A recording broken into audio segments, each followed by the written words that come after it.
नमस्कार दोस्तों, मैं निशा खान NI24 न्यूज़ में आपका स्वागत है। आइए देखते हैं आज की खास खबरें। हैं मधुबनी जिले के घाट मढ़िया नामक जगह पर, और यहाँ ये एक नदी है।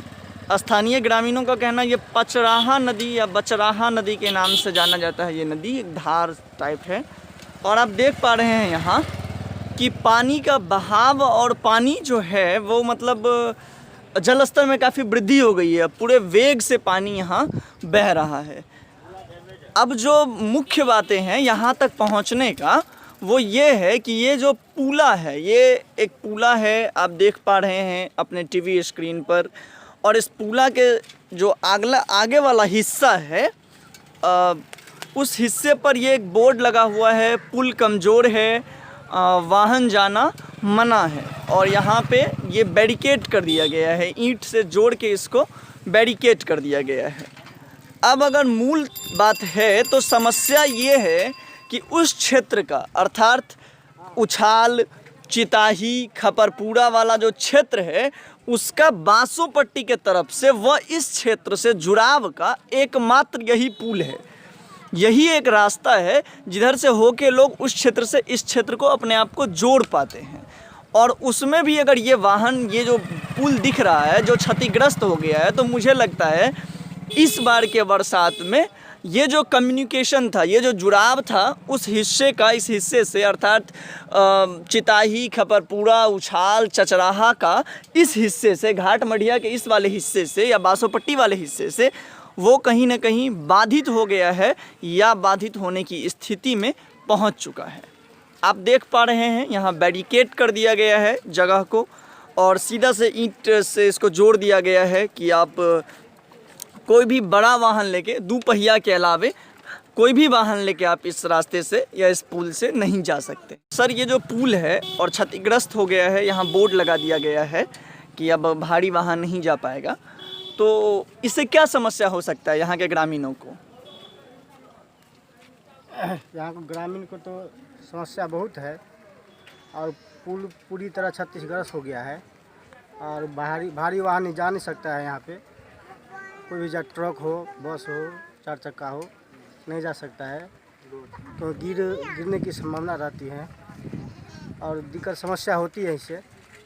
ये कब का बना हुआ पुल है, कोई अंदाजा? ये हमको नहीं मालूम है, मतलब आप लोगों के जन्म से भी काफी पहले। ये आप देख पा रहे हैं प्राचीन चीज जो है वो आज भी बिहार में हमें देखने को मिल पा रहा है। सर, आपका नाम क्या हुआ, परिचय? सुनील कुमार साफी। आप यहाँ के स्थानीय निवासी? और कुछ लोग हैं, उनसे भी हम बात करने का प्रयास करते हैं। ये जो पुल है, आप यहाँ के स्थानीय निवासी हैं?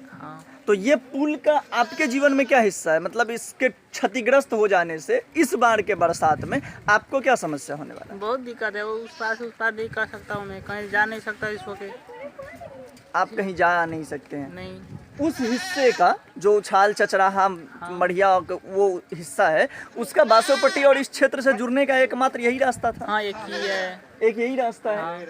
आप देख पा रहे हैं लोगों के लिए कितना महत्वपूर्ण है ये रास्ता। नाम क्या हुआ सर आपका? राजकिशोर यादव। आप यहाँ के स्थानीय निवासी हैं। और कुछ लोग हैं, चलिए उनसे भी हम जानते हैं इस विषय में। ये जो पुल है सर, आप देख रहे हैं, यहाँ इसको बैरिकेड कर दिया गया है कि अब कोई भी बड़ा वाहन नहीं जा पाएगा। तो क्या इससे आप लोगों को कोई समस्या हो रही है या हो सकती है भविष्य में, अगर ये पुल क्षतिग्रस्त होता है, टूट जाता है तो? टूट जाने से तो बहुत हम लोग का समस्या है। अच्छा, इसके टूटने से या क्षतिग्रस्त होने से बाढ़ आने की भी संभावना है क्या? बाढ़ आने की संभावना है, अगर ये पुल टूट जाती है तो बाढ़ आने की भी संभावना है। सर, आप अपना परिचय दे दीजिए। मेरा फैकुलाल यादव। आप यहाँ के स्थानीय निवासी हैं। विभिन्न लोगों का विभिन्न मत है, हालांकि अगर एक निष्कर्ष निकाला जाए तो हमने यही पाया कि ये पुल इस हिस्से के लोगों के लिए भी और उस हिस्से के लोगों के लिए भी बहुत महत्वपूर्ण है। कई दृष्टिकोण से ये दोनों क्षेत्रों को जोड़ता है, और जो बगल का बांसोपट्टी का जो बाजार है उसका भी ये एकमात्र जुड़ाव है। और सबसे बड़ी बात, जिस प्रकार से पिछले 3-4 दिनों से मूसलाधार बारिश हो रही है और उत्तर बिहार का मधुबनी, दरभंगा के जो निवासी हैं वो एकदम अस्त व्यस्त हो चुके हैं इस बरसात में, वह इस परिस्थिति में ये पुल का क्षतिग्रस्त होना भी हमें भविष्य के किसी भयावह घटना का एक सूचना दे रहा है, आपके आगाह कर रहा है प्रशासन को भी। हालांकि सुशासन बाबू की सरकार है और जब भी चुनाव होते हैं वादे बड़े बड़े होते हैं और ज़मीन पर था वो भी किसी अगले चुनाव में घराया था यार। अच्छा, अगले चुनाव में भी आया गया था। वो तोड़ा गया। तो आप देख रहे हैं यहाँ लोग भी काफ़ी क्रोधित हैं। अगले चुनाव, पिछले चुनाव में भी इसको बनाया गया और इस चुनाव में फिर ये अपने उगाही के लिए या यूँ कह लें अपने पुनः नवीनीकरण के लिए मुंह खोल के खड़ा है। मतलब एक पंचवर्षीय के लिए इस पुल को बनाया गया था, ऐसा लोगों का कहना है। और आप देख पा रहे हैं पानी का किस प्रकार से यहाँ वेग है, ये हम कह सकते हैं। और आप चूँकि देख पा रहे हैं इस चीज़ को स्पष्ट अपने टीवी स्क्रीन पर देख पा रहे हैं कि इस पुल का क्षतिग्रस्त होना कई दृष्टिकोण से यहाँ आसपास के लोगों के लिए समस्या का सबब बन सकता है। मधुबनी से रंजन अभिषेक, धन्यवाद।